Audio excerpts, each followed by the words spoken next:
There's a reason education sucks, and it's the same reason that it will never, ever, ever be fixed. It's never going to get any better. Don't look for it. Be happy with what you got. Because the owners of this country don't want that. I'm talking about the real owners now. The real owners, the big wealthy business interests that control things and make all the important decisions. Forget the politicians. The politicians are put there to give you the idea that you have freedom of choice. You don't. You have no choice. You have owners. They own you. They own everything. They own all the important land. They own and control the corporations. They've long since bought and paid for the Senate, the Congress, the state houses, the city halls. They got the judges in their back pockets. And they own all the big media companies, so they control just about all of the news and information you get to hear. They got you by the balls. They spend billions of dollars every year lobbying to get what they want. The best way to get something done, if it holds near and dear to you that you like to be able to, anyway. Well, I'm sick and tired of smart guys. Let me start off with two words. Made in America. Made in America. Welcome back to another night of Shtick with Koolfrogg. Yeah, I know. I'm a little late. Call it what you will. That's what happens sometimes when other things are going on. So I have several articles here for what's happening for the night. I'm going to say hi to everybody first. What's up, Charlemagne? Good to see you. I actually had to make Charlemagne a wrench because I'm sick of every single time that she goes and she puts that little hands in the shape of a heart, it gets blocked. So her gang sign is never going to get blocked ever again when she puts it up. Just saying. I find it ridiculous that they block that every single time. And no, it's not going to happen. What's up, Winning Reality? Good to see you. Good to see you. Beautifully inappropriate with the rainbow of love. I love it. Thank you so much for being here. We are going to hit on a couple different things tonight. Some Merrick Garland. Seems as though Marjorie Taylor Greene just can't keep her hands off of other people and needs to actually go after almost every single person. I'm so glad that she's doing what she's doing. We do have some court packing issues that are going on potentially that we will actually address.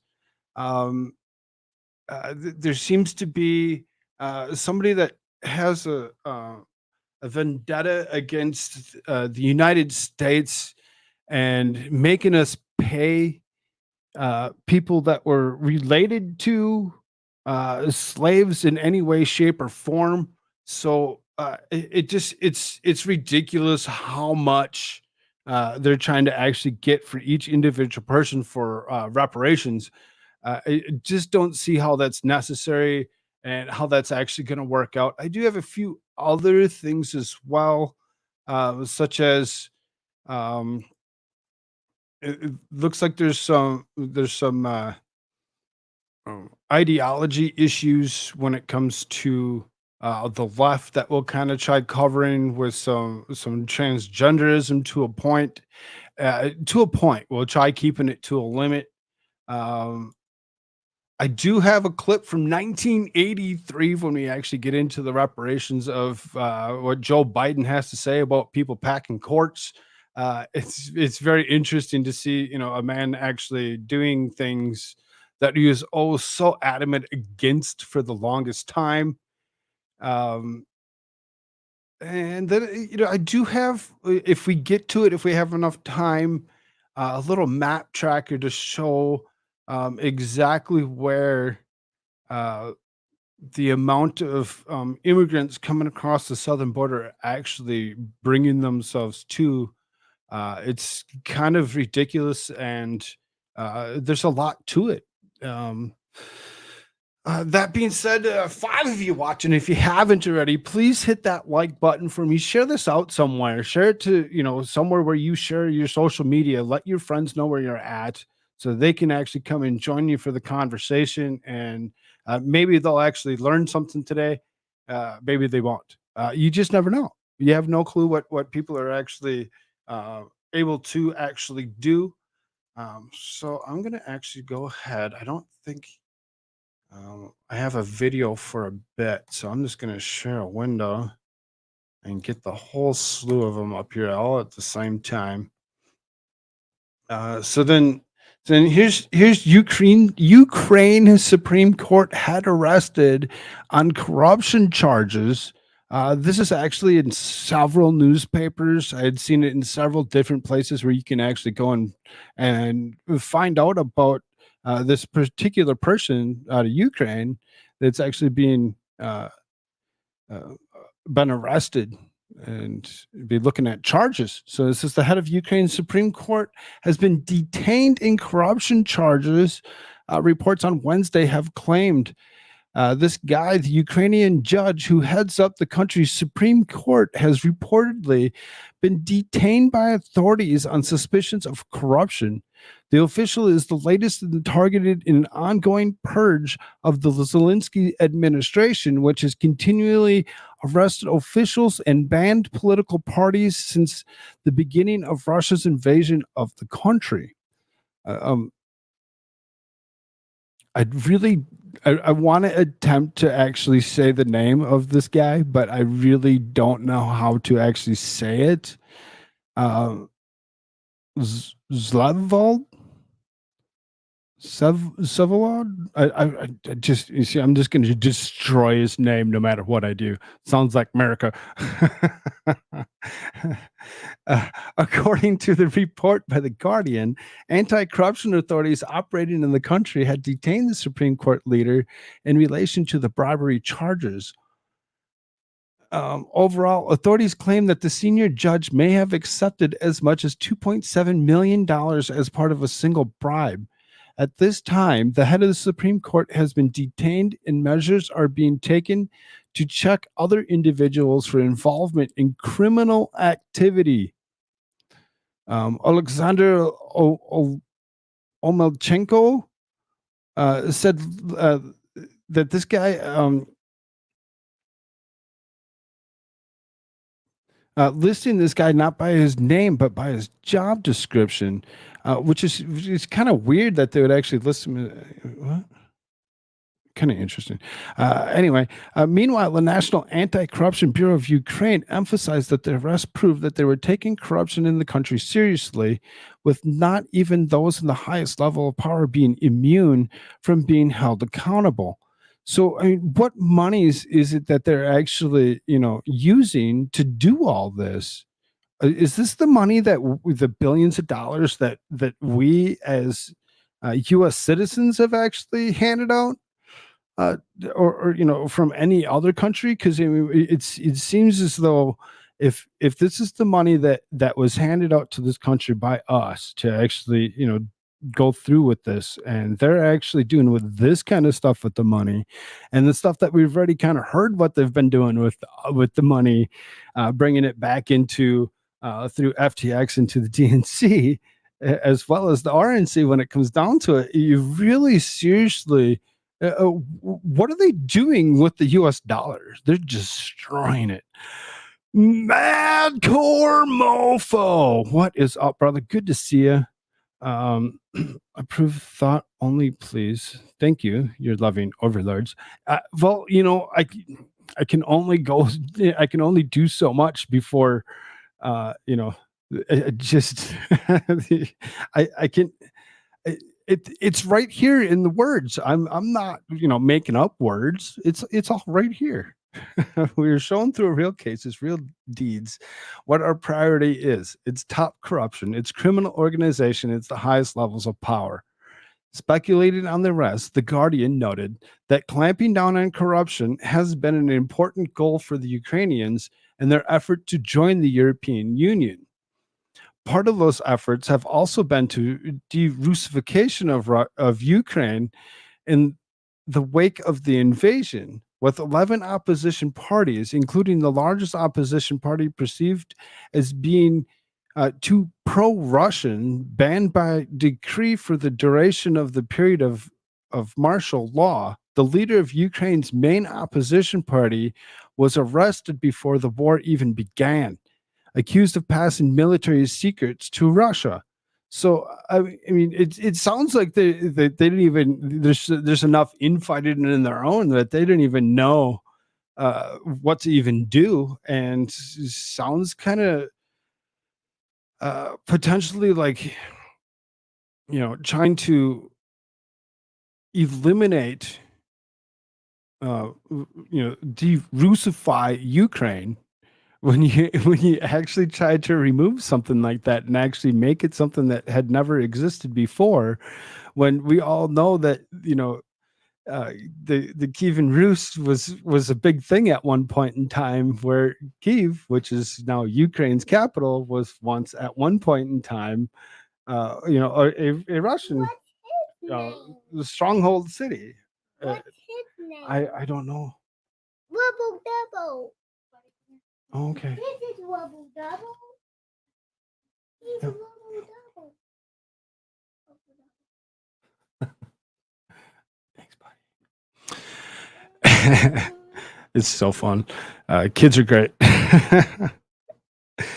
Not all parties banned are pro-Russian, however. German analysis in the decree found that some of the instead classified as anti-liberal or were skeptical of the European Union. Um, I mean, just because even if something was potentially pro-Russian, which we all know that we're not, right? We're against all that. We're supposed to be, pro-Ukraine. We're supposed to be pro-Ukraine, to the teeth. When it comes down to it, we're supposed to side with them. And not all parties banned were pro-Russian. Well, then, so it sounds like you're actually trying to ban anybody that's not like yourself. So you're disallowing thought. You're disallowing uh, independence of any sort. Because if you're going to actually control their thought, you're actually going to control an awful lot. Oh, there you go. Religious tension. Zelensky evicts Orthodox monks from sacred monasteries. So I mean, even religious, when it comes down to it, they're willing to eliminate anything that they possibly can, and supposedly us as Americans, we're supposed to be okay with all this, but this guy, this head of the Supreme Court, is arrested on corruption charges. Is he even part of the Zelensky administration in the first place, or is this something that actually just kind of throw around? Sounds coordinated, almost like a conspiracy or something. Potentially, it seems a little weird, doesn't it? It's just like, well, I mean, kind of sounds like this guy, it may not be as Ukrainian as they actually say he is, and under their de-Russification plans would actually be, remove this guy. Let's get him out of here. We'll hold him up. We'll detain him. Pull him in on corruption charges, and do away with him completely. Sounds scary. Sounds scary. I'm pro upward mobility, not pro debt, slavery, predatory capitalism. I mean, everybody has the rights to their own opinions, right?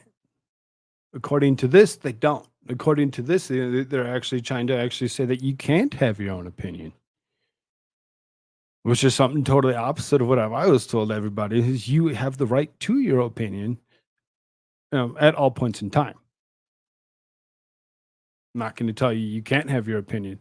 Now, I may have a slightly different opinion. That doesn't mean that your opinion's invalid.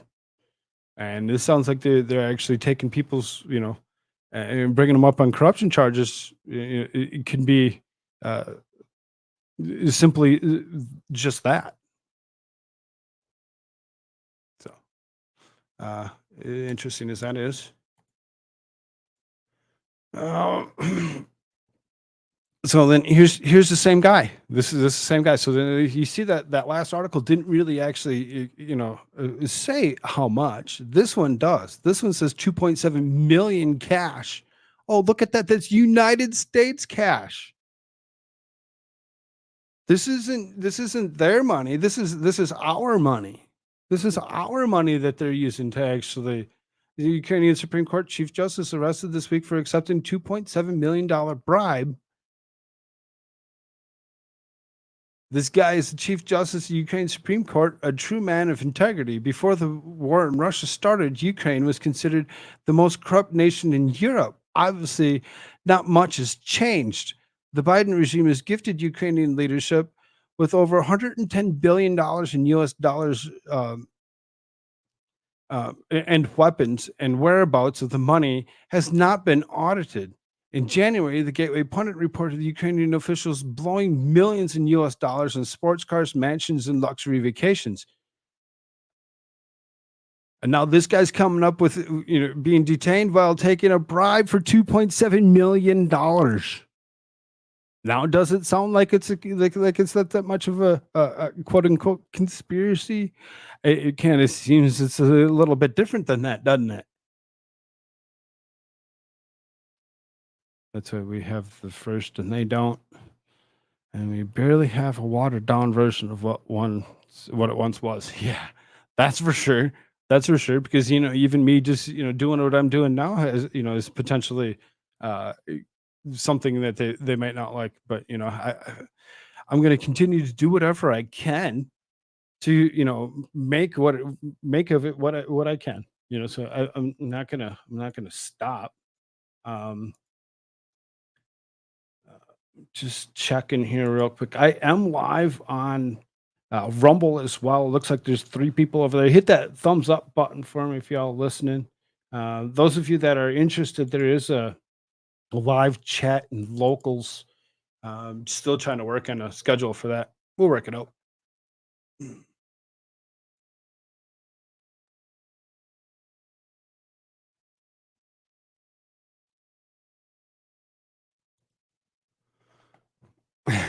Ukrainian Reuters reported Ukrainian anti-graft authorities said on Monday that they were investigating large-scale corruption in the country's Supreme Court system and shared a photograph of piles of dollars neatly lined up on a sofa. The National Anti-Corruption Bureau of Ukraine said did not name anyone accused of the corruption, but 2 local media organizations reported Supreme Court Chief Justice, this guy, had been detained on suspicion of receiving a $3 million bribe. Reuters could not independently verify the reports. The country's anti-graft authorities displayed the photograph on its Facebook page, which said the discovery followed investigations in Nabu and the Office of Special Anti-Corruption Prosecutor.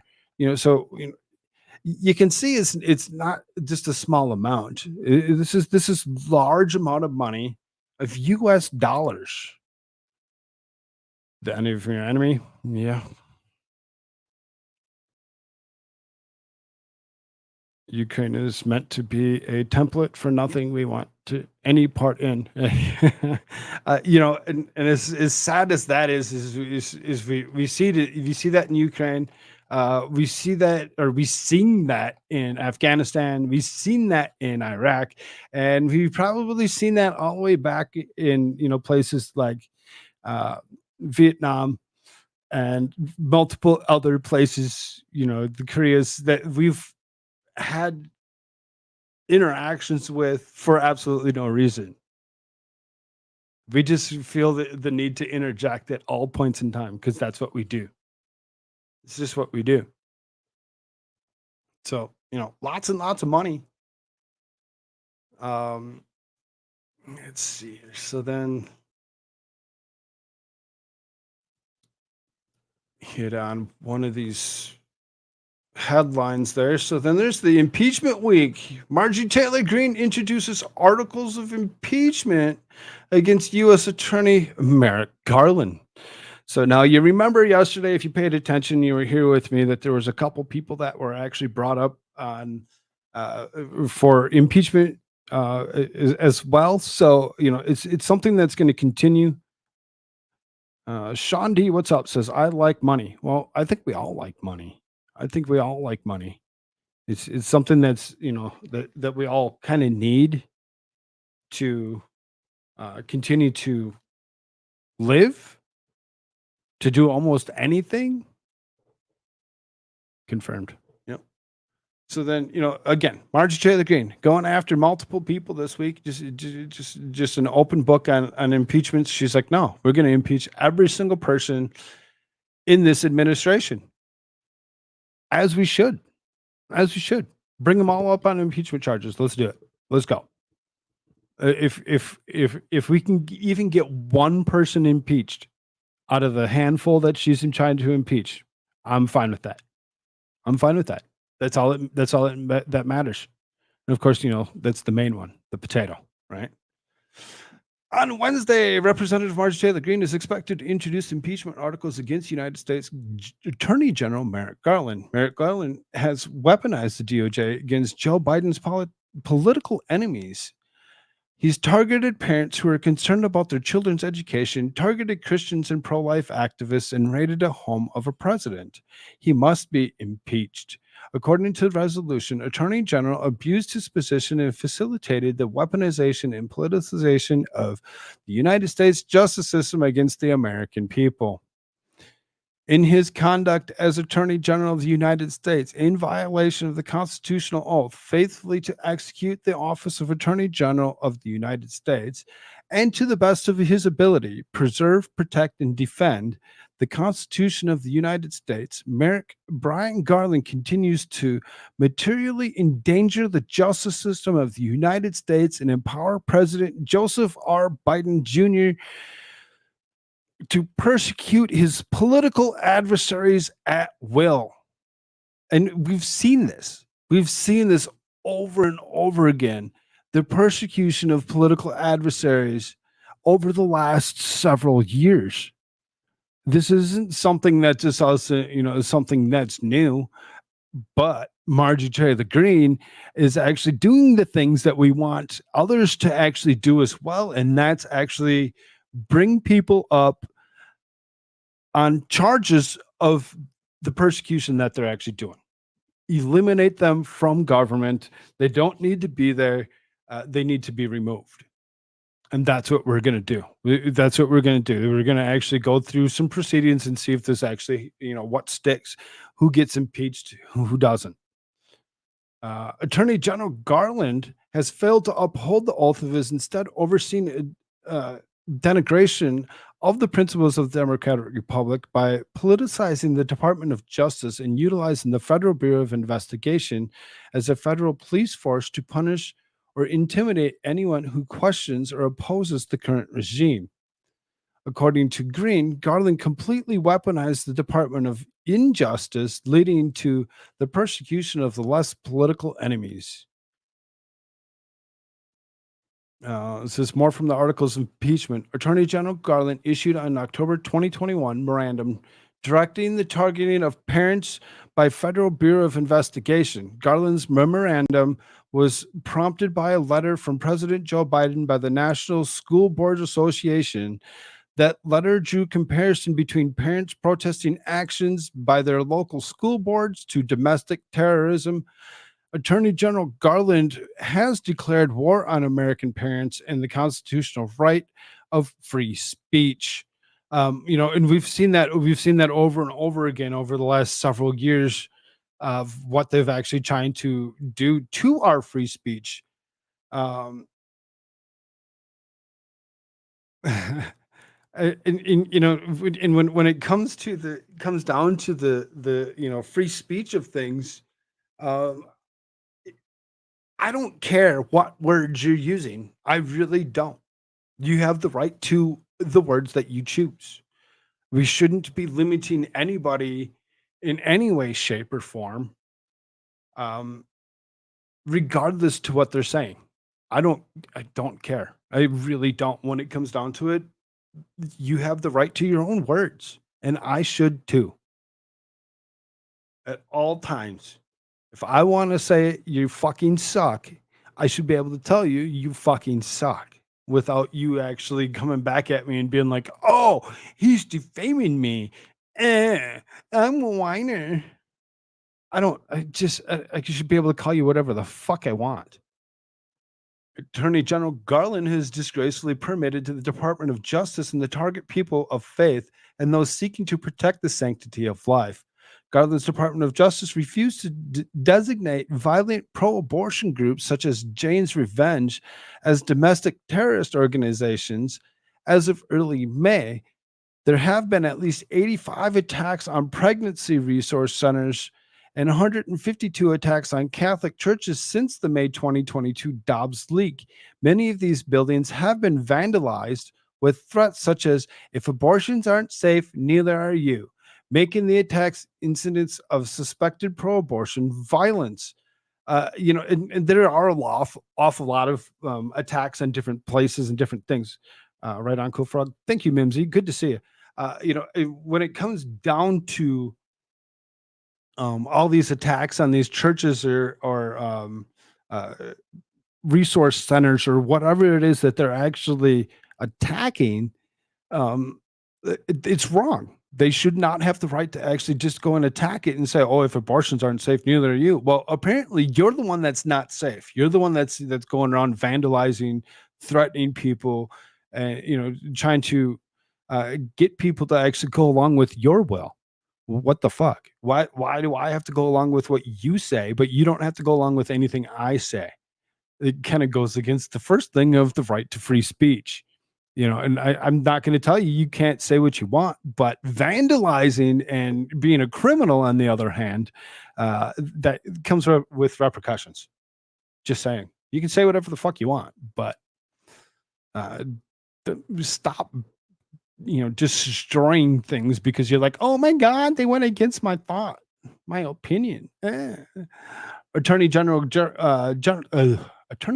Garland has refused to prosecute leftist extremists that harassed and threatened Supreme Court justices at their homes in the wake of Dobbs' decision, rather than focus on prosecuting Antifa and 11 Black Lives Matter rioters that have desecrated American cities and caused billions of dollars worth of public and private property damage. Attorney General Garland has overseen the persecution of Americans for participating in political protest. Attorney General Garland has taken measures and silenced the voices of millions of citizens of the United States by persecuting the former duly elected and lawful president of the United States. So when it comes down to it, Summer of Love was a big, huge deal. 2020 was horrible. I was living in the city still. I was still up in the Twin Cities. I was living in St. Paul around that time, around the time of George Floyd. One of the worst places to be living at that point in time. And we actually took ourselves from living in the Twin Cities in St. Paul proper to actually moving ourselves outside of the cities into a suburb of the cities to only last maybe another 2 years before we actually shipped ourselves across the state into South Dakota to actually feel a little bit more comfortable where we were living and raising a family in the same process. Minnesota is not a place for anybody. It's horrible. Attorney General Garland has taken his measures to silence the voices of millions of citizens in the United States when it comes to, particular people like, Donald Trump. So when it comes to Donald Trump, most of you know when you actually look at it that I took a boat to South Dakota. No, nobody took a boat. What? I think you heard my sentence wrong there, Sean. I think you need to try again. Maybe go back on that rewatch crew or something. I know anybody that has watched me in the past, eventually I'm going to start turning camera on again or whatever. It's been a trying few months to actually get things set up correctly, to actually do so. Cameras will be turned on here soon enough. There's a big flag that sits right behind me that says Trump 2024. There's one off to my left that says "Let's go, Brandon."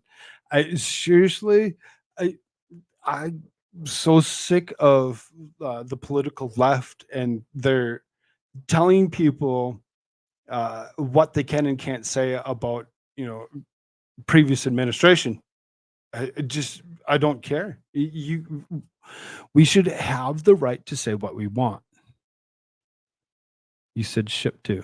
Well, you know, uh, there's other things, other ways of shipping things like U-Haul than there is just a boat. You're weird. Thanks for being here, Sean. Attorney General Garland and persecuting former President Donald Trump over documents he legally declassified, which again, every single president of the United States has the right to declassify anything they want, whenever they want, however they want. The second that they take it from place of classification, it immediately declassifies it. You know who can't do that? Senators and vice presidents. So I mean, when we actually think about it, some of the idiocies is really are just glossed over, like, oh, it's okay. We can be hypocrites. What's up, 357? Good to see you. Good to see you. Let me see. It's just Attorney General Garland has refused to prosecute the Biden family and its associates for the crimes that they've committed at the expense of the American people, which, at the expense of the American people, blocking anything from actually being looked at, seen, for several years, to be able to take the political positions that they did, to now finally sort of opening the door to some of it and seeing what kind of stuff was actually there. I really seriously think people would actually have had a different frame of mind a few years ago had they known the truth. Had they been actually explained to that this was actually stuff that was actually happening, as opposed to everything being suppressed throughout most of media. In my opinion. Quote, Garland had used the FBI as a personal police force for his boss, Joe Biden. Green said in a news release obtained by Fox News, fuck Fox News, from investigating parents who protest their local school boards, to going to the pro-life activists, to Catholics, to persecuting former President Trump, to Merrick Garland's corruption knows no bounds.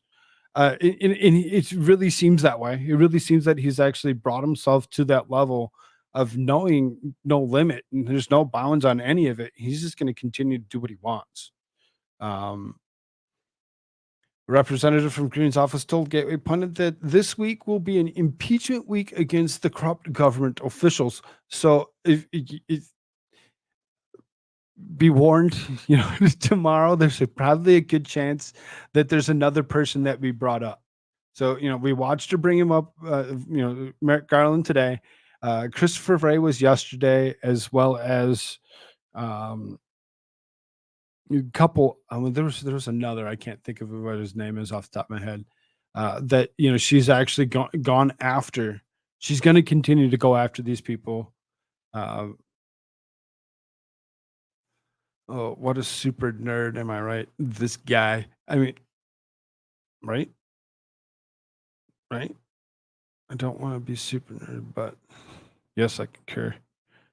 Yeah, I mean, you don't have to be a super nerd to concur. I'm not really that much of a nerd. I just have my own opinion in thoughts on things that actually have happened and what's actually going on in this world. We got news. What's up, Toy Box Brain? Good to see you, brother. Let's go to this next one here. So then, DeSantis, aka DeSanctimonious, DeSantis signs a new restricting pronouns in school. We're not doing pronoun Olympics. I thought this was hilarious when I actually seen that he actually created such a thing or whatever. DeSantis has actually gone to the point of being the governor that everybody wants. I'm telling you, it just seems as if he's so based and willing to fight against the ridiculousness of what the left is actually trying to push. And you can see it in this article in particular. So this is Governor Ron DeSantis signed a bill into law Wednesday that prohibited a school from requiring students and teachers to use preferred pronouns and adds guidelines for books that citizens wish to challenge in schools. We're not doing the pronoun Olympics in Florida. It's not happening here, DeSantis said. DeSantis said the law, HB 1069, makes sure that Florida students and teachers will never be forced to declare pronouns in school or be forced to use pronouns not based on biological sex, which is freaking awesome. It's like, yes, there you go. Quit telling people that they have to declare their pronouns. They are forced to do something. If you want to do that, you want to actually go around and you want to actually declare whatever you want to declare because that's your own opinion, do that. Do that. You have fun with that. But quit forcing others to do the same. And this bill says that they can't force it. You cannot force it. You cannot teach it. No, not going to happen. There's a lot of nonsense that gets floated around. And what we've said in Florida is we're going to remain a refuge of sanity and a citadel of normalcy. And kids should have an unabridging, not an upbringing that reflects that. Senator Clay Yarborough, Republican of Jacksonville, said that Representative Stan McClain, Republican of Ocala, sponsored the bill. So both these senators stepped up, sponsored the bill, said, yes, this is something that we really need to push through and make a thing. So Florida, as based as it is going to continue to do the best thing for children. In my opinion, this is the best thing for children. This right here, this stuff that he's actually pushing to actually stop from happening is the best for children. Telling children that, they need to actually identify and they need to actually care about your identification all at the same time is a little much and too far. It will prohibit a school from requiring that an employer or student, as a condition of employment or enrollment or participation in any program, refer to another person by a pronoun that does not correspond to that person's sex.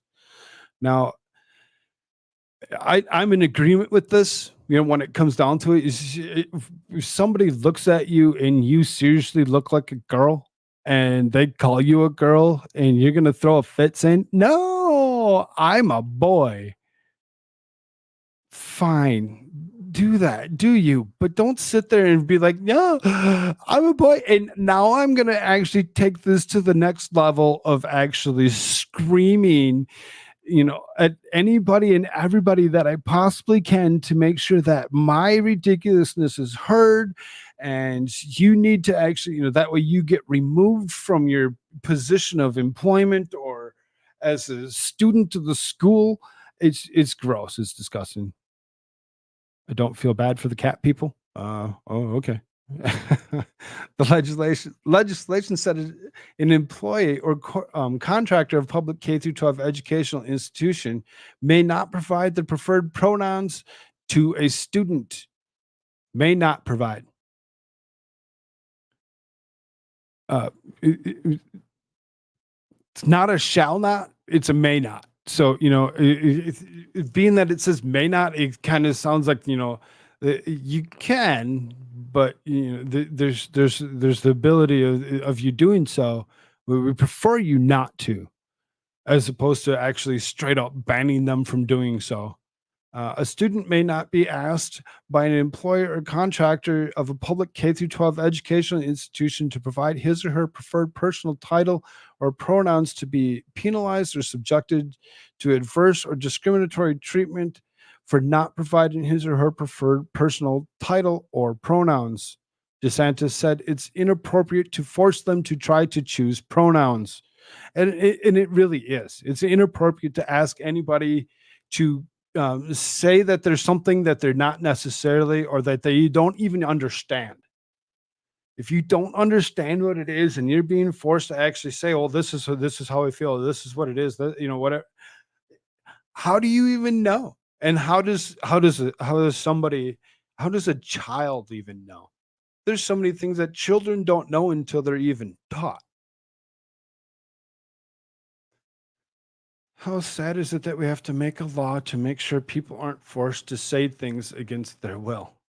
Come on, America. Right. Exactly. Exactly. How sad is it that we've actually had to go to this point of actually doing this to actually stop others from, forcing their bullshit on me? What is free speech anymore? Non-existent. Non-existent, especially here on YouTube, and we all know that.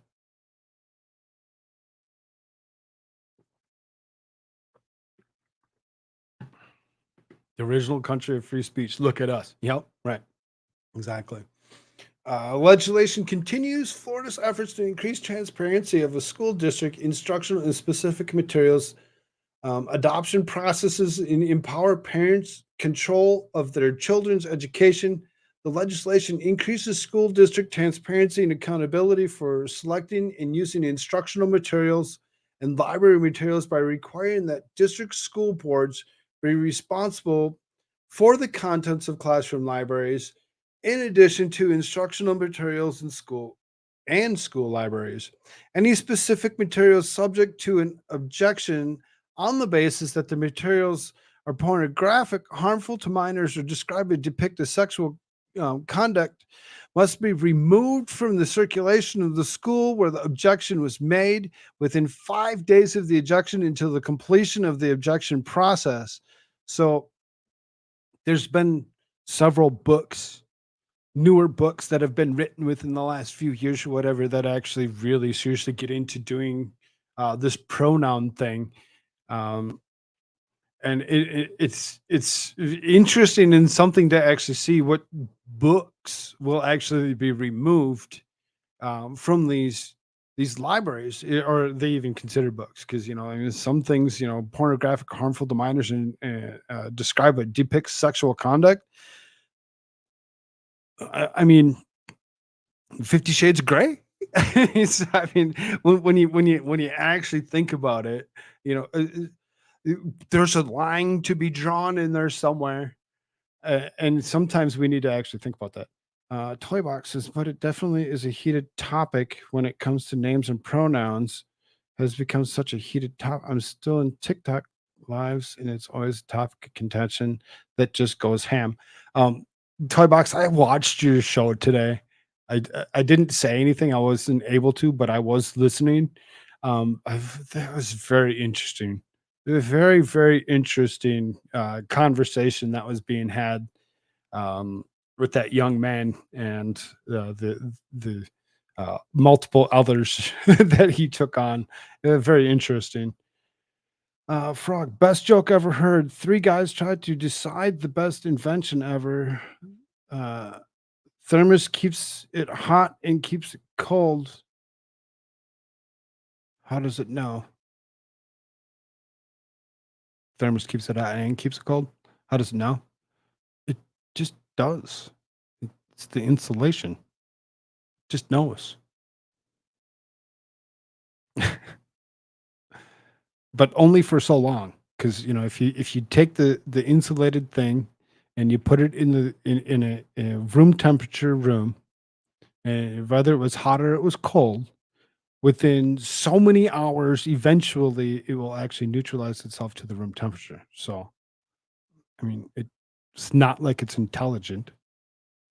I'm not against banning any books. I am for drawing a line on required readings. Exactly, exactly. What's required for you to read in school compared to what is considered something that should be banned. Banning anything can be disturbing in itself because that also then what goes against other people's First Amendment right. So I'm with you. I'm with you on that, Sean. I really am. That's why I said it's like, well, where do we draw the line? Because 50 Shades of Grey is kind of same type of deal. Are we going to also remove that because of this process, which maybe we should. Banning books, just saying of it is terrifying in the sense of freedom of speech, but that could mean more than the public sector, not necessarily schools. Yeah, right. There's lots of thought and opinion to actually go along with this particular subject and topic. That we could be here forever. We could really be here for a long, long time. Speaking about that particular topic, and still not get anywhere. Vietnam vet told you that joke. Nice. Awesome. To continue, says the legislation extends the existing K through 3 ban in the instruction relating to sexual orientation and gender identity to also include pre-K through 8. Charter schools must comply with this requirement. So all the way until 8th grade.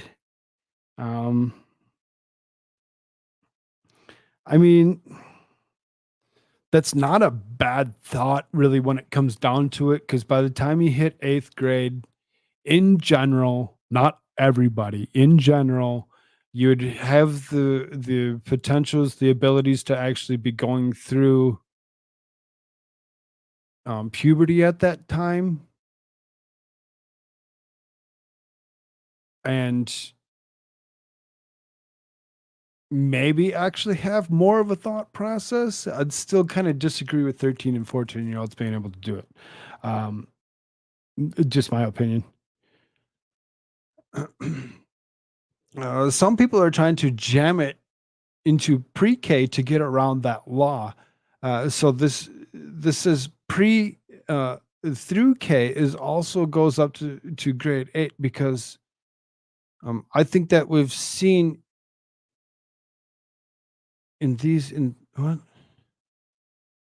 what we've seen in these libraries and in some of the books, there's clearly a concerted effort to try to do indoctrination in the middle school grades. Indoctrination can come in many forms.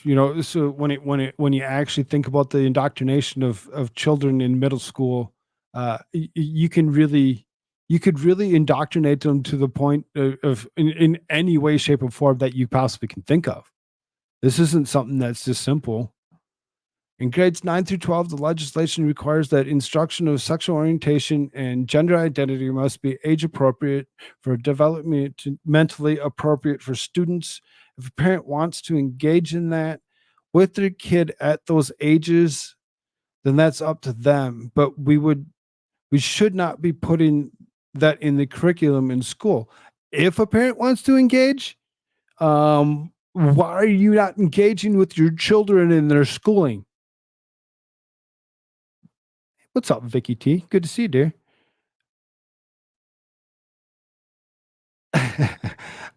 Yeah, go troll her or something. Or stay right here or something. Come back when you're done. However it be. Where's my thought now? So I still kind of disagree with allowing orientation and identity to be something that children under the age of 18 should be able to do. But then at the same time, I remember me at the age of 17 being Not that it was that long, but being emancipated and allowed to actually go move out of the household because I was old enough, I had a job, and I was not in school at the time. So what was the point of me living under my parents' household? There's plenty of thought to go along with all that. So I mean, there lines to be drawn almost everywhere when you think about it. Um, if a parent wants to engage, if again wants to engage, always engage. You're only hurting your child when you don't engage. School is only there for 50% of the education. The parent is there for the other 50%. If parent is unable or unwilling to actually help their own children actually learn things, is why we have so many issues here in the future when it comes to just basic learning. Like, nobody wants to. They're like, oh, well, it's not that they don't want to, it's that their parent is unable or unwilling to do so because they're uneducated themselves. Let's see. DeSantis said that he's focused on math, reading, and science. That's exactly where it should be. I mean, I guess reading, writing, and arithmetic. So I mean, pretty much this kind of is sort of the same ideal. Science is kind of important, being that the way the most of the upper echelon is actually looking at science these days and actually saying, oh well, 98% say so. And it's like, well, that's not conclusive. That's just you coming up with a number and saying, well, that's because that's what I want it to be, and that's not necessarily the truth. We're focused on the subjects that really, really matter to our party, and it shouldn't just be a party thing. It really shouldn't. It should be a really, really matter to everybody when it comes to knowing and having the information they need to continue to be upstanding human citizens of the earth. The real information.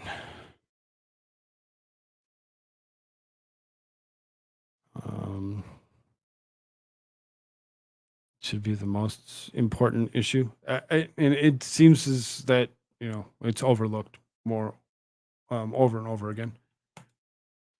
So then this lady, oh my lord, Karine Jean-Pierre says the quiet part out loud in the disturbing plans Democrats have for kids.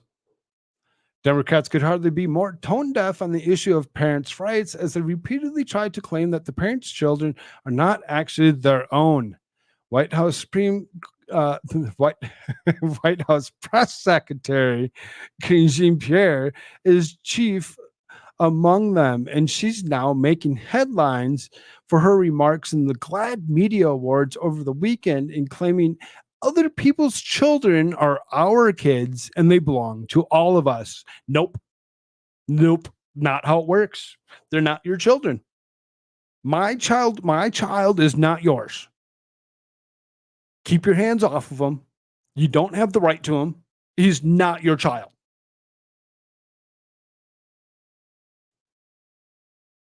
Period. Not. They're not your children.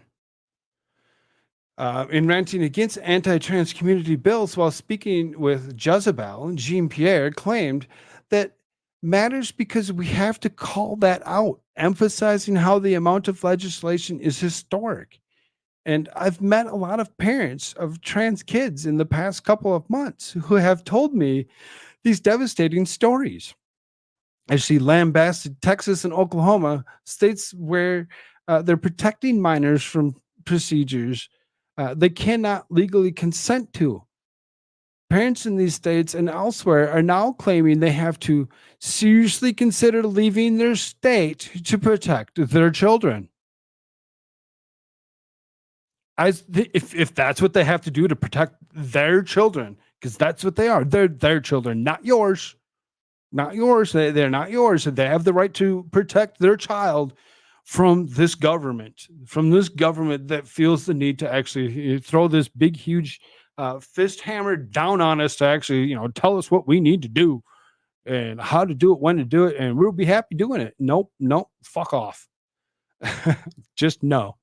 Not only did Jean Pierre claim that something we have to call out and continue to be very clear about how these are kids, but she choked up when she dared to claim these are our kids and they belong to all of us. Nope, that's not how it works. It's not how it works. They're not all of ours. They're not yours. They're mine. My child is mine. Your child is yours. And nobody else gets to tell those children a damn thing. And I'm not going to play it because she's too cringe to actually listen to. In addition to the dangerous ramifications that Jean Pierre's remarks have for the rights of parents, it's tragic that she would speak about parents protecting their children when that means subjecting them to puberty blockers and hormone therapy, in addition to horrifying procedures involving genital mutilation and sterilization. Further, in acknowledging how these are kids, Jean Pierre should know better than to subject such medical abuse on them. This lady is so disturbingly cringe that she's gonna continue to push this ideal, this thought that these are our kids, they belong to all of us. No, they don't. They don't. I don't care who you are. You don't own my child whatsoever. You zero things to do with it. Stay away. Nothing to protect the kids once they're 18. They can learn whatever the hell they want. Anything? Yeah, exactly. Yeah, right. Once they're 18, they can go off. They can do whatever they want. Just like I did with my own parents. I didn't sit there and listen to everything that they had to say. I did my own thing. Speaking of doing your own thing, can you do me a favor? Hit the like button if you're on YouTube. If you're over on the Rumble side, please hit that thumbs up button for me. It helps the algorithm and pushes this out to more and more people. Please, please, please. Thank you. If you're so inclined and neither one of those is something that you actually prefer, there is a Locals, and the Locals is actually running the Rumble stream as we speak. That is something that is available. I'm not on Rumble side, Krog. You don't have to be. No, I get it. Canada may not be Second Amendment, but I got the Parent Amendment, and that's almost the same. You touch my kid, well, rest in peace. Yep. Yep, exactly. So, to stay along with the gender ideology bullshit, what does the gay emoji thing on the right do?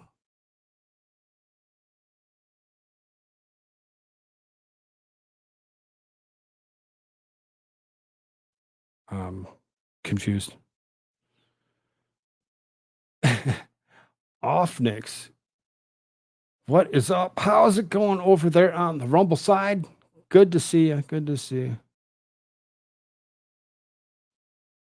Oh, the wrench means you a mod. I gave you a wrench because of your little gang signs that were actually eliminated earlier. I was upset with it, so I'm like, nope, don't get to block her gang signs. There you go. You get a wrench.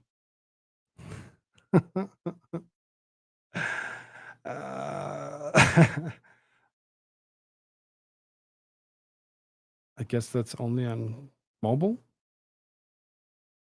Yeah, I have no clue. Shiloh's the best mod. Well, we'll see. We'll see. We'll see if she lives up to that standard. Autism, am I right? Who doesn't have autism? Like every single freaking person on the face of the planet has some form of spectrum. They're somewhere on there. They're somewhere on there. Some have more, some have less. Some seem like they have zero. Well, that's not true.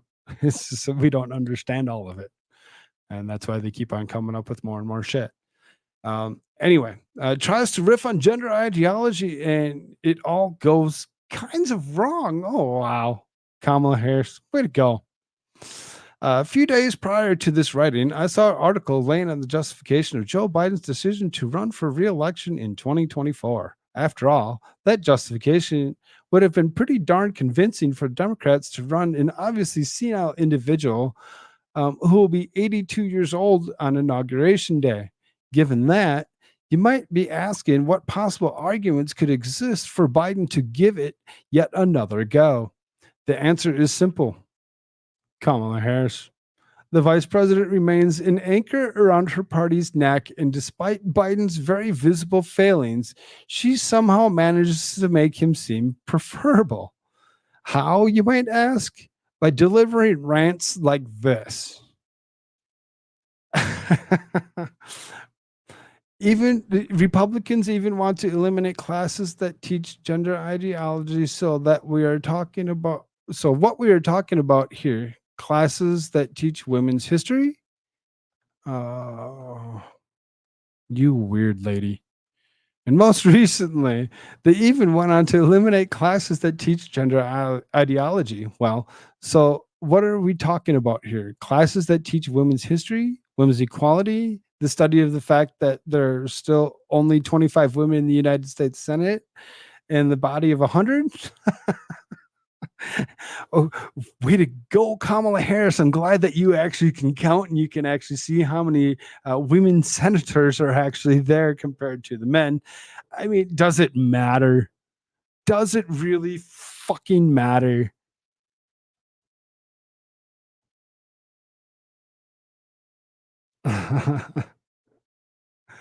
Thanks, Tobax.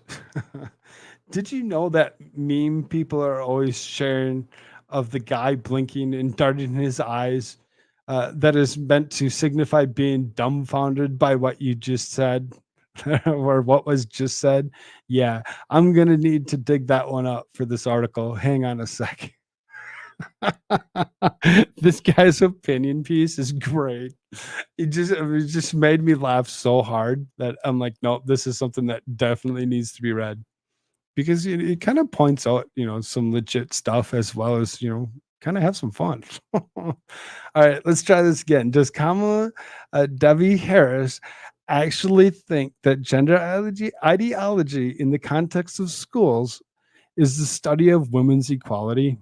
Because that is not what the modern definition of gender ideology is. Rather, it's a perverse radical theory that presumes that gender is fluid and that men can become women and women can become men and anyone become a non-binary nebulous nothing. And that's pretty much what it is. Where they're actually trying to go with it is, the perversion of it. They've actually gone that far.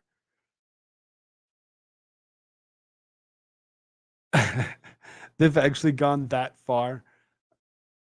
How do I know that? Because the very laws Harris decries in the speech are fighting against the specific ideology. But don't take my word for it. Here's a report about Texas's recent attempt to ban gender ideology in schools. Parental rights are paramount in the safety of well-being of child, Patterson said on January 3rd tweet introducing his bill. Therefore, I filed HB 1155 to ensure no school teaches radical gender ideology to any child K through 8, and where parents must review and sign off on any health-related services. Here's what HB 631 1155, the two bills in question, would do. Florida's law prohibits schools from teaching about sexual orientation and gender identity from kindergarten to 3, which we just read changed it to 8. Both Texas bills mirror such a ban. HB 631 would expand the restriction until 5th grade. Patterson's HB 1155 would extend it to 8th grade. So again, Texas, kind of following along with Florida's, will or whatever, and saying, all right, let's do this. What's K through 8, you cannot push your ridiculous leftist ideology of transgenderism, of identity, of orientation at any child whatsoever until they're of grade 8, and then you must still have a parent's signature to actually do such a thing. In Canada, they're trying to wipe out autistic kids with this new MAID law. Any child suffering from mental illness can get into a MAID program, and they have labeled ASD a mental illness. What the fuck? Canada's disgusting. That's horrible. Now, do you see anything in that description about not teaching women's history? Is there anything in Florida's anti-gender ideology law that bans the teaching of women's history? What about the bill in Missouri or the law in Arkansas? The answer is that not a single one of those laws or bills bans the teaching or even addresses the issue of women's history. Rather, they all target gender ideology in the context of radical transgender movement and sexualization of children that is done for a very specific reason: to protect parental rights regarding what their children are taught about sexual orientation and transgenderism. If I need to go back and read that example again, please put a 1 in chat. Because, the example in itself really seriously tells you exactly what needs to happen. That protection for these children is necessary. So they're separating people into groups and labeling them. Sounds like a precursor to something I've heard before. Yeah. Next, give me your guns. Come near my kid, I dare him. I swear to God. Anybody fucks with my child, they're gonna get fucked with. Yeah, Kamala Harris apparently thinks gender ideology is about how many female senators there are. And while I'd normally chalk such a rant up to abject dishonesty, I think she really is just as ill-informed and terrible at her job as she appears. As I said, there's a reason Biden is running again, and it's not because his second in line is ready for battle. Harris is a liability, and that becomes more clear every single time she opens her mouth. Only recently her opening her mouth has things actually gone wrong for her. Because we all know for the longest time she opened her mouth and she got everything that she fucking wanted. When it comes down to it, them thinking that, him running for president is because she's going to be, the second is wrong. She's not going to be his second. He's already kind of stated that he doesn't want anything to do with her anymore and that he would select a different vice president.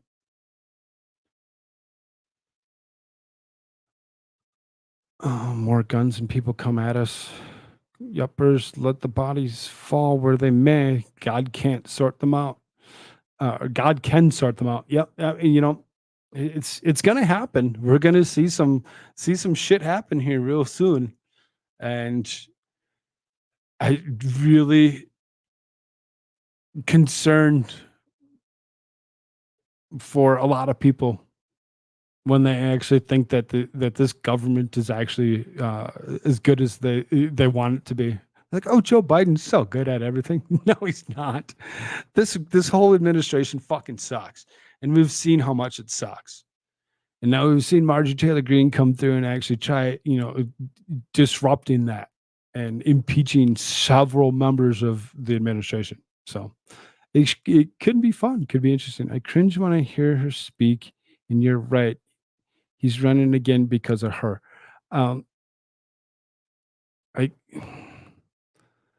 He kind of said that he was kind of moving away from her. So I think the article might still be kind of off. I don't really think that's the case. I don't see him actually selecting her as a running mate again. Off Nick's threw a big, huge 1 all the way through there. So I'll go back and I'll read that example. This is done for a very specific reason, to protect parental rights regarding what their children are taught about sexual orientation and transgenderism.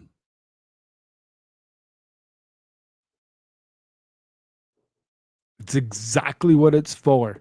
All of this is to protect parental rights. They're not their children. They are ours. When I say our, it's my child. My child is mine. Suzanne's is Suzanne's. I have no right to Suzanne's, and Suzanne has no right to mine. That goes for the government as well. The government has no right to either one of ours. Now, I know she's Canada. I'm the United States. It's, blah, blah, blah, blah, blah. That's beside the point. That's beside the point. That's just to actually give you the point that that's how that works. You don't get. Y'all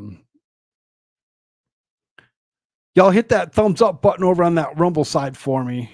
See 11 people watching over. There's actually more people watching over on Rumble than there is over here on YouTube. YouTube, go ahead, hit that like button for me. 4 more to 20. Awesome. Good to see. We got another about 50-ish minutes. I got a couple more articles to go here. I'm going to actually stop sharing the screen for a minute. So then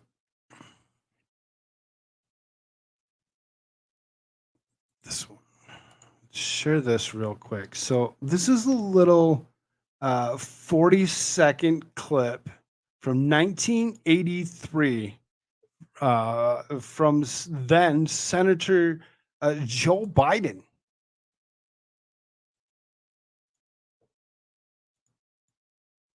This is going to be a lead into the next article here. So President Roosevelt clearly had the right to send to the United States Senate and the United States Congress a proposal to pack the court. It was totally within his right to do that. He violated no law. He was legalistically absolutely correct, but it was a bonehead idea. It was a terrible, terrible mistake to make, and it put in question for an entire decade the independence of the most significant body, including the Congress, in my view, the most significant body in this country, the Supreme Court of the United States of America. The president had the right to do that. He was totally within his power, and his objective was seen clearly. President Roosevelt. So, did you catch that? It was a boneheaded idea. It was a boneheaded idea to think that packing the courts was going to do anything good. And he knows that it didn't do anything good. So this is the last time that the courts were packed. We're all the way back in the 80s when they actually changed it to the 9 justices. So the next level is not, like 1 or 2. It's 4. It's 4 to get the Supreme Court to be what they want it to be. Their way would be to actually do just that. Pack the court with 4 justices. There you go. Democrat lawmakers reintroduce bill to pack the U.S. Supreme Court, add 4 more liberal justices. You freaking dumb as shit.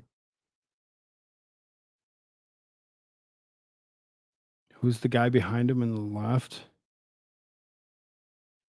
I didn't take a good look at the screen. I would have to actually go back and look at it to see who it was.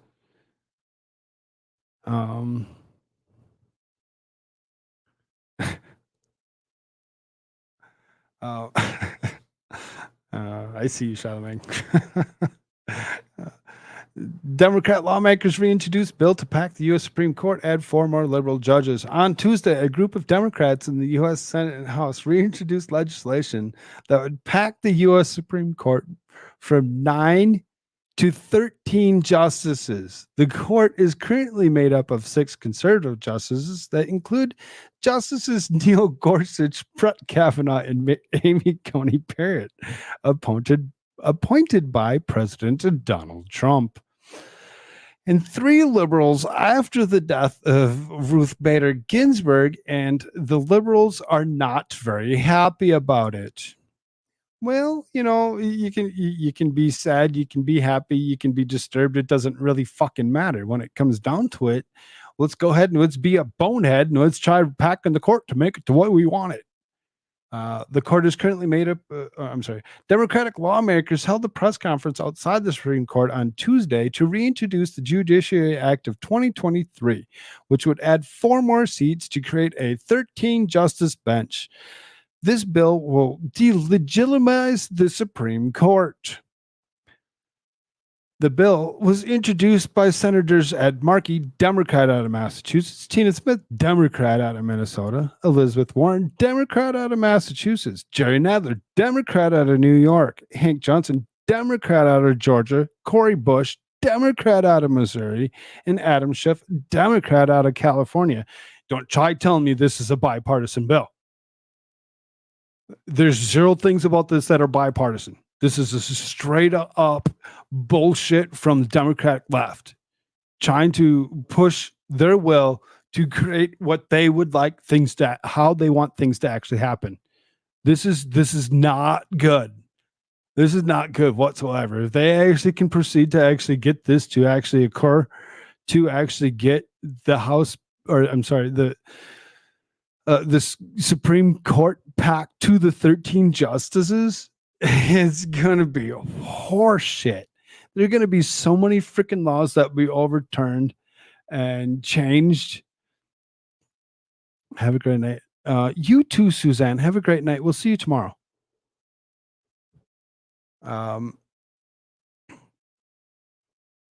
Republicans have hijacked the confirmation process and stolen the Supreme Court majority, all to appeal to far-right judicial activists who for years have wanted to wield the gavel to roll back fundamental rights, Senator Markey says.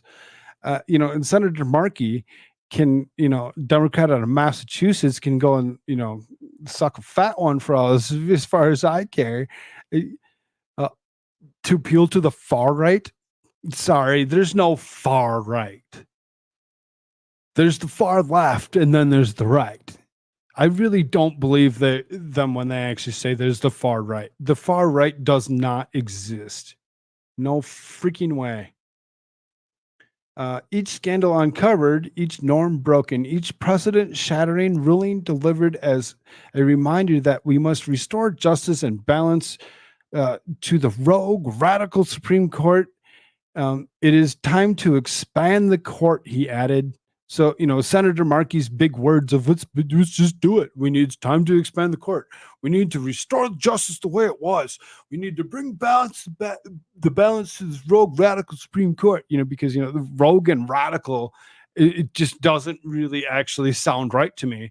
I really seriously, doesn't sound like it's so rogue and radical to me. It sounds like it's pretty based and it's pretty much against the ideology of the left in what they actually want the Supreme Court to actually do.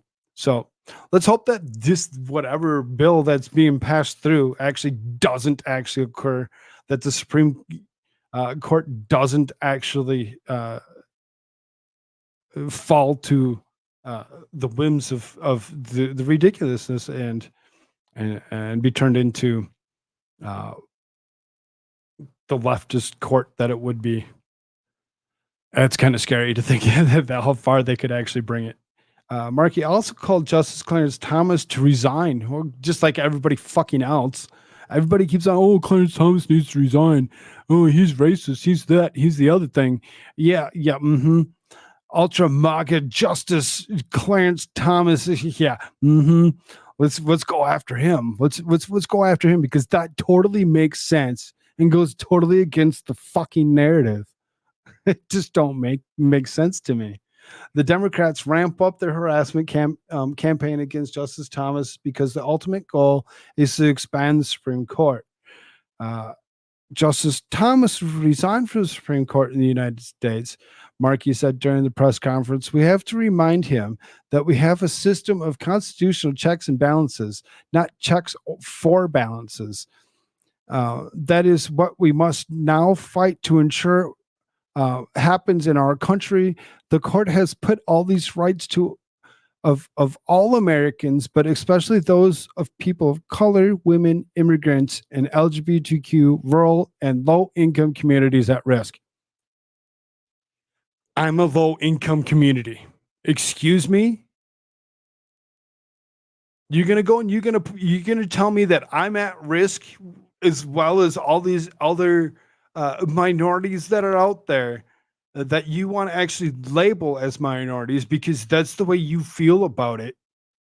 So that way you can actually go and you can say it's checks and balances. You don't get a check for the balances. Your ridiculous little wording, it didn't work, Mr. Markey, and your racism came through. Thank you so much for being that racist Democrat that we know you are. Thank you so much. Let's start with undoing the Republican thievery and adding 4 seats to the court. Congress can do it by passing the Judiciary Act. Thievery? There's no thievery. The lady passed away. She simply passed away of natural fucking causes and was replaced. Simple as that. And if you think that because, somebody like Donald Trump had the right to actually choose, several different justices and that hurt us, excuse me? Who the fuck do you think you are that you can actually make up my opinion? Because no, I don't think so. I don't think that's how it works. You don't get to actually just say, well, let's just add all these people to this and we'll just, make up our own opinions about Republicans and say that they actually they did something bad when we know exactly who the thieves actually are. Expanding the court is constitutional. Congress has done it before and Congress must do it again now. No, it shouldn't do it now. It shouldn't do anything like this ever again. In Joe Biden's own words, it's a boneheaded idea and should have never happened. A new coalition called Just Majority with nearly 40 partner organizations, including the Planned Parenthood Federation of America. There you go. Planned Parenthood. Go figure. Yep, that's what we need. They need to be partnered up with other organizations so that way they can actually continue to eliminate and remove life from the face of the planet faster than almost any other organization had ever done.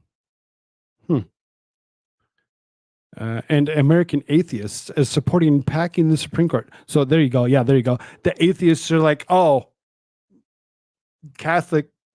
They're Catholic. They're Christian. They're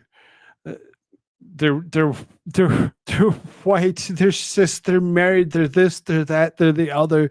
Calling names. That's what the left knows how to do. Call fucking names.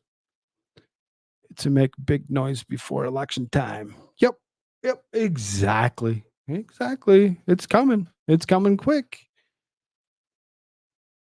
The Judiciary Act of 2023 was first introduced in 2021. Ed Markey used the Texas shooting to attack the Supreme Court and push for court packing while claiming that recent seats that went to conservative justices were stolen. We have to take very seriously the threat which is illegitimate far-right Supreme Court poses to gun safety in our country. We have expanded the Supreme Court to get back the 2 stolen seats that the Republicans and Donald Trump took from the American people. The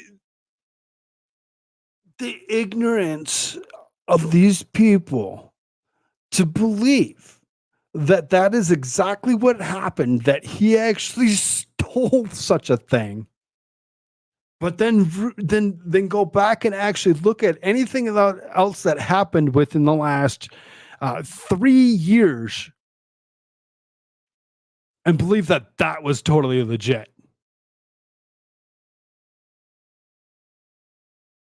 You see the hypocrisy? So disgusting. So then let's kick this over a little bit. So then you go. Reparations. Squad.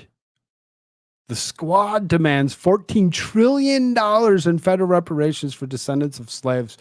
Radical Dems say huge bill will be paid by reducing defense spending and trauma lives in the black body.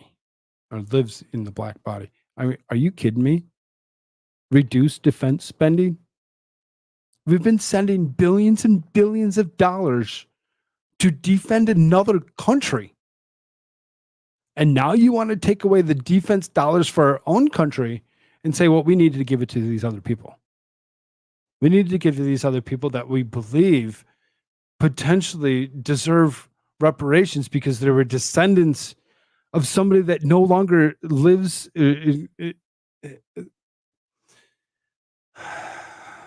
Nobody in the United States of America, and I have to really seriously think about this thought because, in itself, thinking about, just about any other job and minimum wage in itself can be construed as being slavery in itself. When you actually seriously think about it, you're just like, no. I feel like there's a silent majority out on both sides that isn't fucking crazy.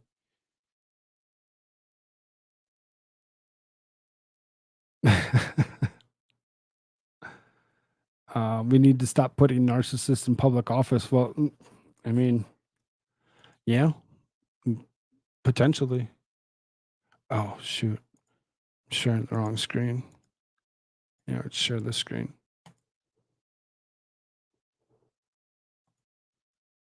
My bad.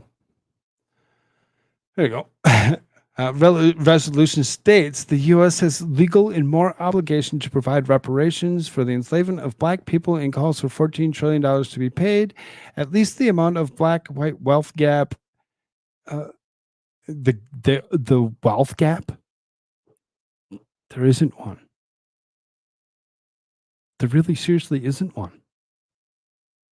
It's the difference between the rich and the poor, not the color of your skin. Telling you right now, as a white man, I'm fucking poor. As about the funding source of such a program, Bush suggested that the nation reduce its spending abroad and on defense.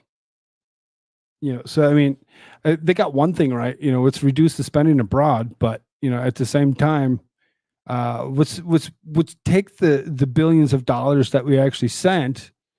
Bring it back, put it into our own coffers, and maybe spend that as opposed to trying to come up with another $14 trillion. That's a lot of fucking money. A number of House Democrats led by Cory Bush introduced a resolution Thursday to reignite a push for federal reparations that would amount to over half the U.S. GDP. The resolution states that the U.S. has a legal and moral obligation to provide reparations for the enslavement of black people and calls for $14 trillion to be paid, at least the amount of black-white wealth gap, Bush told DailyMail.com during the press conference. The entire U.S. GDP was $25 trillion in 2022. The U.S. is already $31.4 trillion in debt, and the lawmakers are currently engaged in tedious negotiations over where to cut the budget so they can raise the debt limit. The $14 trillion figure is in line with the findings of Duke University professor and economist William Sandy Darity who estimates the wealth gap is in excess of $300,000 per person, and there's roughly 40 million Black people whose ancestors were enslaved in the U.S. Let's not talk about those indentured white slaves either, because, why would we want to do that? That would be ridiculous. Let's not do that. Let's just talk about these ones. Asked about the funding sources of each program, Bush suggested the nation reduce its spending abroad and on defense. So it repeats itself over and over again. That's what the Daily Mail does. We're working on the administration. We're talking with other members of Congress, but it will say this: if we can continue to fund these endless wars, and we can continue to put trillions of dollars into these forever wars, into the defense budget, even beyond what they asked for, if we can send money abroad to help elsewhere, then we have to make sure, because we're talking about things that are happening now. The Pentagon has requested a budget of $824 billion for fiscal year 2024. Biden on the campaign trail said he supported a study of the idea of reparations. Uncomfortable as it may be, our country is not founded on the principle of all people were created equal, Bush said. Our ruckus affirmations from the crowd behind her, it was founded on the expense of lives, freedom, and well-being of Black people, African folks who they stole, whose enslavement, exploitations, and dehumanization were written into the Constitution. And I think she needs to actually go back and actually read a little bit of actual history and actually realize that the country was not founded on the expense of all of these lives, most of these people that were actually brought here on these ships were not actually stolen. They were actually sold by their own kind. Isn't that something? Their own kind stole or sold them. And this is what we have to actually come along with and being like, oh, yes, that's what happened. Wrong. Learn the fucking truth before you go around and spew the bullshit.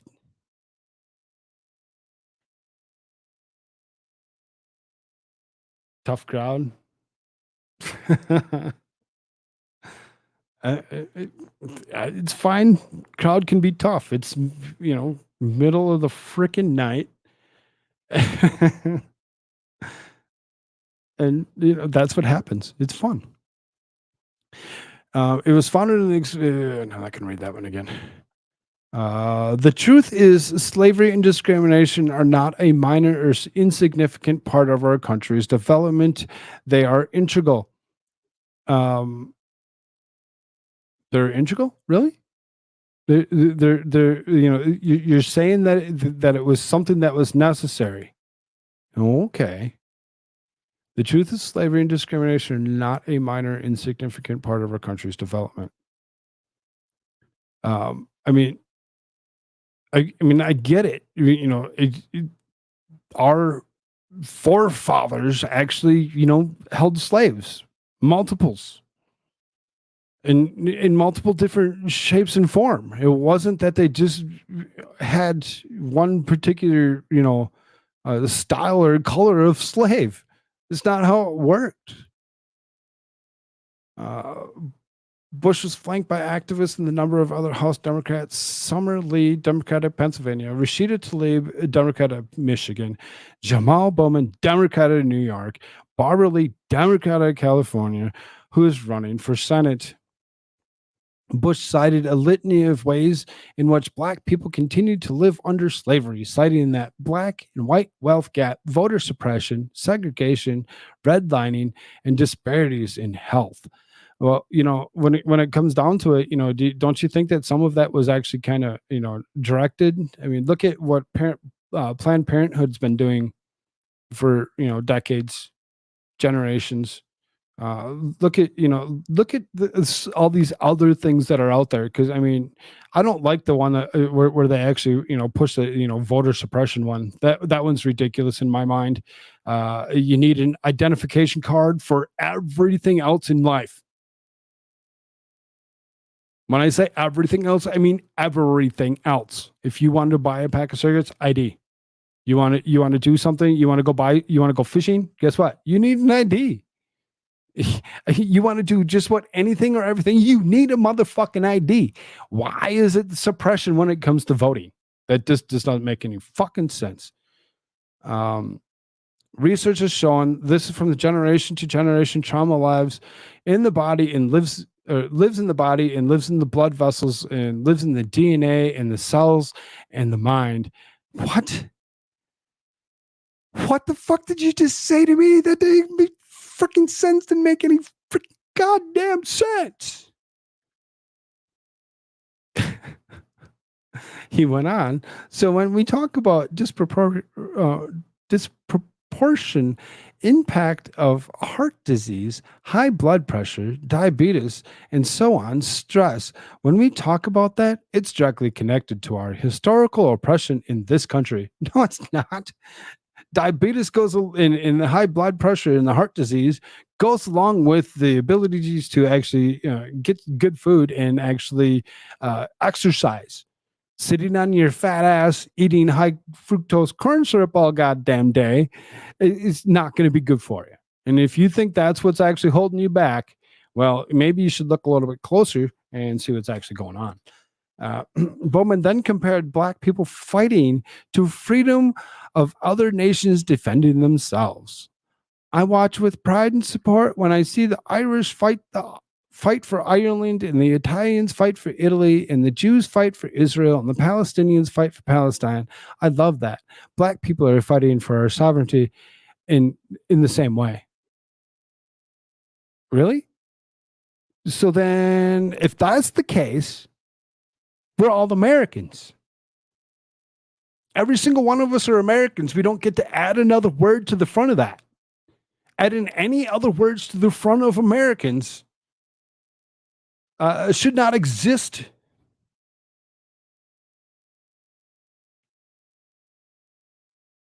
Just saying, if that's what you want to do, take any other word on front of American and remove it. Just call yourself that. I am an American. I live in the United States of America. California Senate candidate and the current House member Lee praised her home state, where a reparations task force recommended the state formally apologize for slavery, and the legislature considered direct payments as far past time for the federal government to catch up. And California. In California. Really? Do you think that people actually had slaves that lived in California?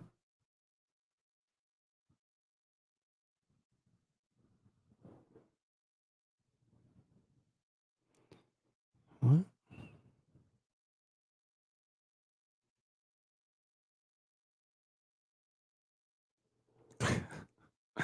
Now and later's yum. The California Task Force was created to study the economic effects of slavery and discrimination in the state back in September 2020, making California the first state to embark on studying the possibility of reparations for Black Americans, even though slavery was banned in California even before it joined the Union. Isn't that something? California. Way to go, California. That's so funny. It's just, what the fuck? They plan on giving out $0.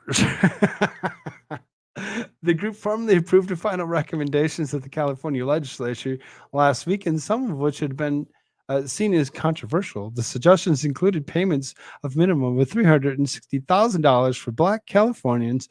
Through the payments may go up to $1.2 million. That's ridiculous. I'm going to get $1.2 million because of the color of my skin in the state of California, as long as I can prove that somebody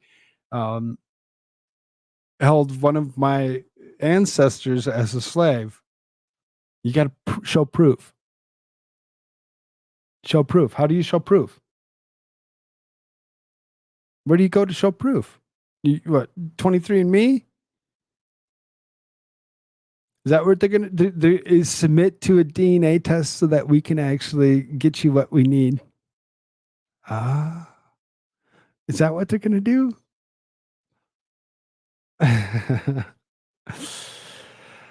Charlemagne says, "Ha ha ha! I am a Jew. My people were slaves." Yep, yep. See, go figure. You live in the state of California. You might actually have something there. You might be able to actually apply and actually get the 1.2. You just never know.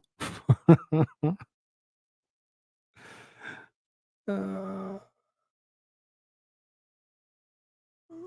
what the hell, Sean?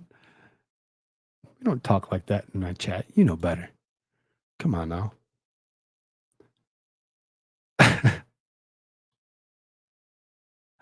Round three.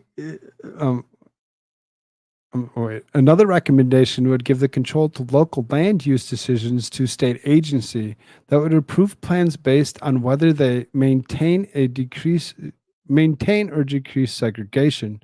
Around 3 in 10 U.S. adults say descendants of slaves should be repaid in some way, according to the 2022 Pew Research polling. Our ancestors may not be here, but they're their descendants, and we deserve to have compensation for everything they've lost, Bush concluded. So, I mean, I'm sorry. No way. No way that if people get anything out of this, 360,000 to 1.2 million dollars, you're going to have these fools going to be running around with his pockets full of money saying, I don't want a house. I don't want to live. I don't want to do whatever. I want to actually go and live on the streets and do what I want. And they're going to be blowing through this money in no time. It's not just the color of their skin. If you think about it, it's not about that. It's seriously not, because there's so many other people that are doing the same thing and just living off the street and being like, I don't want to live in a house. It's too expensive. I can't afford to do it. And I don't want to work. These people are going to be blowing through this money in no time. The money's going to be sunk right back into the state of California. Or maybe some of them will actually be smart enough to actually move themselves out of the state of California with it and, get themselves to a better place. Let's say for the moment that words actually matter, in which case these people who apologize for slavery, are they admitting owning slaves? Also, isn't that illegal? So admitting to a crime? Right. And then when you actually think about, the admission of such a thing and realizing that Kamala Harris's great grandfather owned slaves on the island of Jamaica.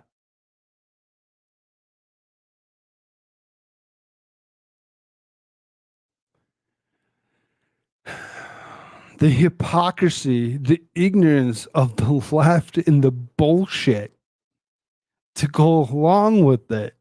Trying to say that we need to pay people X amount of dollars because, their descendants held, were held as slaves. It just doesn't make any fucking sense. Shops at Ross American. Okay. What would white people be?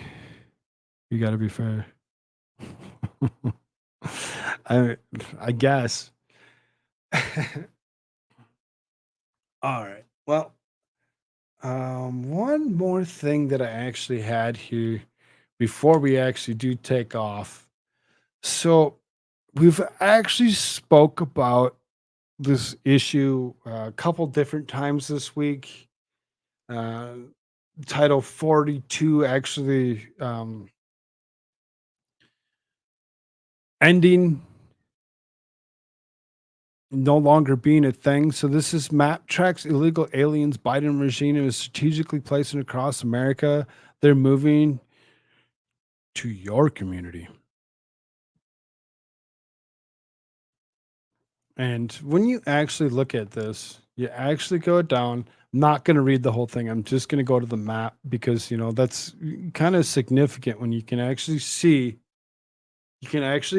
where um, all of these migrants have actually moved themselves across the United States, up and down every main highway, massive corridor, um, interstates, across most every state, um, is ridiculous. The amount of migration being pushed into the states, and they're actually gone to the point. I suppose we can kind of go through this a little bit. We got a little bit of time. It says 100% Fed Up reports the conservative leaning organization has published a map showing people where the tens of thousands of illegal aliens that are coming in daily are being resettled. And for all the news about how the illegals crossing our borders, see, and I didn't switch the screen again. Dang it. That's why I brought it up the way I did earlier. There you go. Get you the right screen. Sorry about that.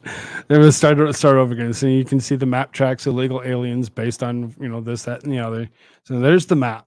There's the massive movement of people across the United States, across every single quarter, into every massive major city, into areas supposedly marked in maps that they had at one point in time considered Republican areas.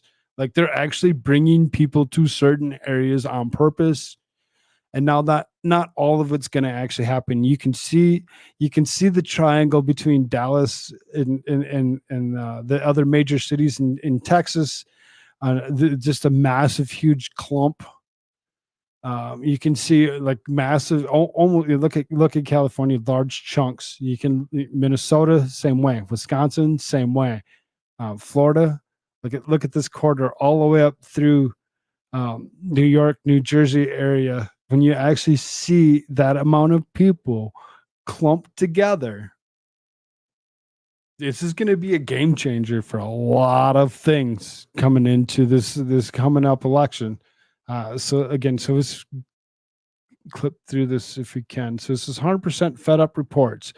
A conservative-leaning organization has published a map showing people where the tens of thousands of illegal aliens that are coming in daily are being resettled. And for all the news about how the illegals crossing our border are being settled in Democrat-run sanctuary cities, you might be surprised to see where the majority of them are headed.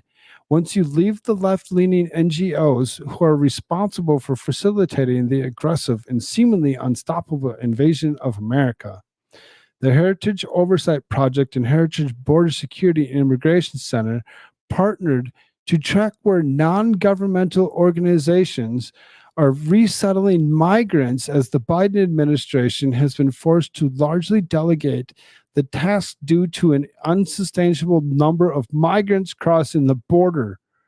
Unsurprisingly, the map shows that immigrants are largely choosing to settle in Texas, where much of the migration crisis is occurring, along with southern border of the state. You can see again the very large area of Texas that they're actually consuming, that they're actually repopulating with massive amounts of people. Now these people aren't just from like one country or the other. We've gone through this. These people come from multiple different countries around the world. This is not just that they're coming out of South America. They're coming out of South America after being shipped to South America. This is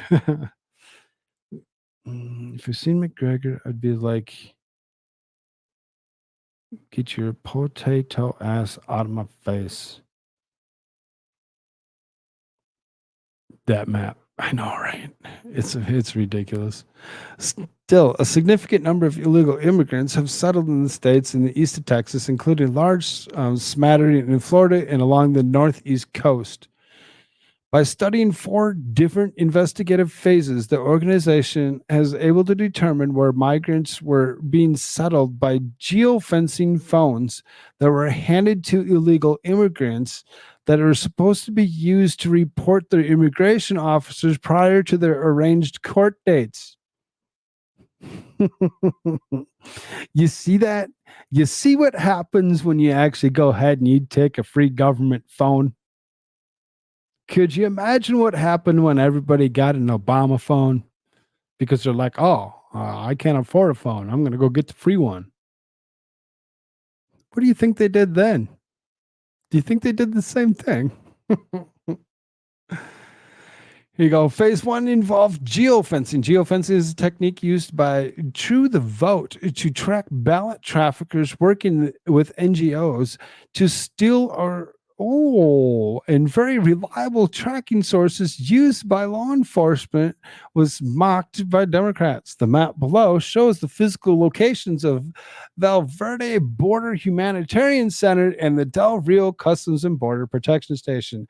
Just to be clear, Joe Biden is the most legitimate president ever with the most votes.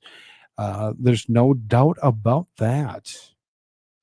The devices were later traced to 431 separate U.S. congressional districts out of the total of 435 congressional districts.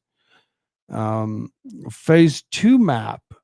This is the phase 2 results and demonstrates that 52 congressional districts with the highest density of devices, 71%, are Republican congressional districts. 71% are Republican congressional districts. Why do you think they would do such a thing of pushing large amounts of people allowed into the states by the administration of Joe Biden into Republican congressional districts? Why would you think they would do such a thing?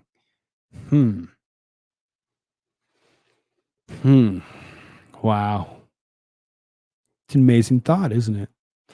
Phase 3 involved in geofencing of 13 NGOs located near the U.S.-Mexico border. Human sources identified them as organizations responsible for transporting illegal aliens across the country. Phase 4 focused on geofencing Catholic charities of the Rio Grande Valley in San Juan, Texas. Heritage concluded that the organizations were receiving taxpayer money to settle illegal immigrants into the interior of the United States and found out that the national impact of illegal immigration is not just confined to border states, but is extensive throughout the country. The investigation confirmed that the host of the NGOs are actively facilitating the Biden border crisis. Overflow from Customs and Border Protection is being transferred to these organizations that Border Patrol avoids overcrowding facilities. These organizations apply for and receive taxpayer money to provide processing and transportation services and infrastructure to facilitate the migration of illegal aliens into the interior of the country. While the investigation was limited both in time and number of facilities, the result shows the national impacts of mass illegal immigration are extensive. Devices that were at these NGO facilities later appeared in all but one congressional district in the United States. The investigation confirms that the Biden border crisis affects all of America. Every single last one of us. Every single last one of us. This is going to affect every single one of us. Let's go back to the map here real quick and we'll take a really good look. So everybody knows where they live. If you're not on this map, I'm sorry. I know there's plenty of people that enjoy this channel and from other countries. But those of you that live here in the States, y'all know where you live. Go ahead and zone in roughly where it is that you know that you live. And go ahead and count the little pixelated dots roughly that are right over the top of your current city. And you tell me how many of you just so happen to be able to not be in one of these areas that is currently being inundated by immigrants from around the world crossing our southern border. It's amazing. It really is amazing. And scary, disturbing, horrible. Um, that was the last article that I actually did have for y'all today. You can go to chat. Anybody in chat have any thoughts, questions that you'd like me to actually read? Or Shilamang gifted 1 Koolfrogg membership. Looks like that was gifted and picked up by Toy Box Brain. Awesome. Thank you, Shilamang. Thank you so much.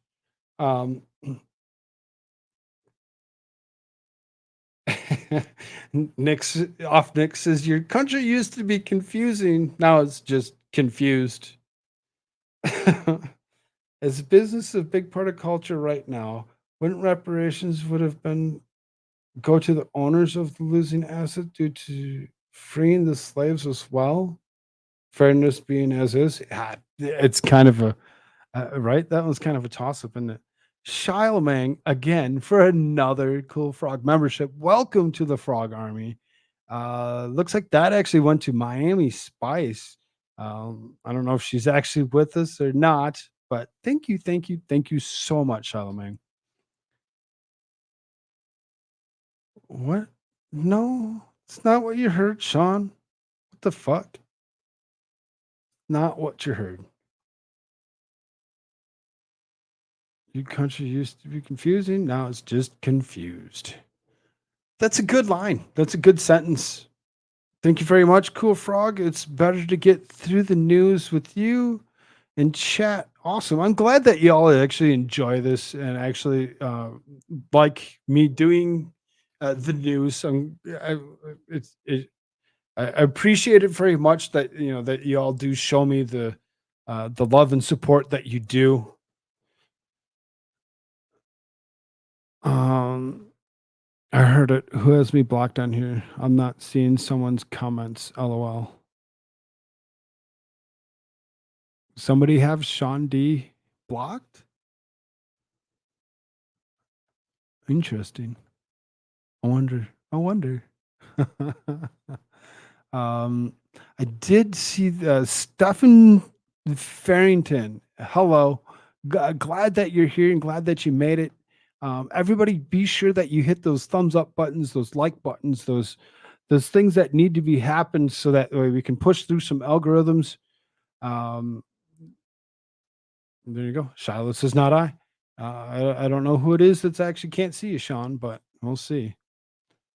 Nick says, wish I could catch that type of streams more. Time zones being as is, but glad to have caught you this time. I tried doing this 10 o'clock Mountain Standard or midnight on the East Coast on a regular basis during the week. I'm going to see if I can't keep up with that and do a better job. I know I kind of slumped for a few months or whatever and kind of moved myself away from it. It's coming back. We're going to continue to work on that. As things do progress here within the next few weeks, hopefully I can actually get myself. You should put the buy me a coffee in the description. I can put that back in the description lines. That's not a big deal. We can go back to doing that. It was just something that I was taken away because of being actually monetized here on YouTube. I didn't know if that was something that I could actually do or if they actually frown on some of that.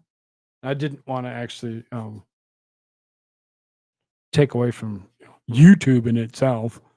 But yeah, that's something that I can actually do. I can throw that buy me a coffee link at you.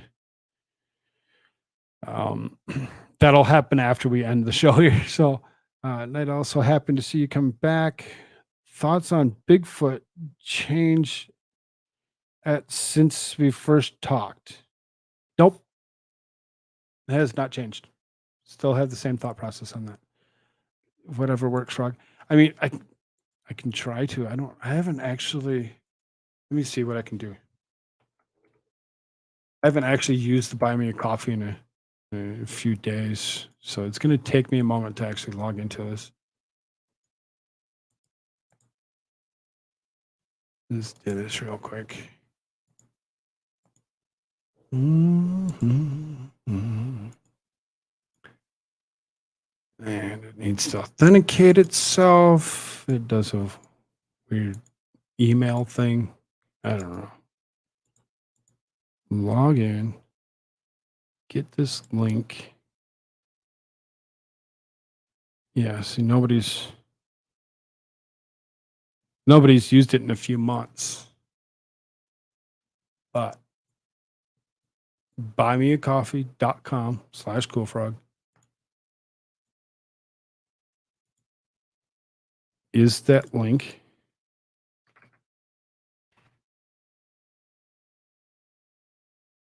And there you go. That is in the description line down below for you. Anybody that's actually interested in doing such thing, let's go. Nighttime Krog is back. And yeah, that's what I'm hoping for. That's what I'm hoping for, Sean. Yes. That and that will continue to bring you more and more throughout the nights. As we go through this, thank you also very, very much. Again, don't forget to hit those like buttons, those thumbs up buttons. I mean, 11 people over on that Rumble side. Please just smash that thumbs up button for me. Help the algorithm out. Y'all here on this YouTube side, look like 2 to 20, and get 2 of you to go ahead and hit that like button and help me out. Thank you so much for all of you that have actually donated tonight. We will see you back here tomorrow morning for Waking Up with myself and Talking Trash and Truth. I will see you later tonight for another episode of Shtick with Koolfrogg. Thank you all so very, very much. See you later.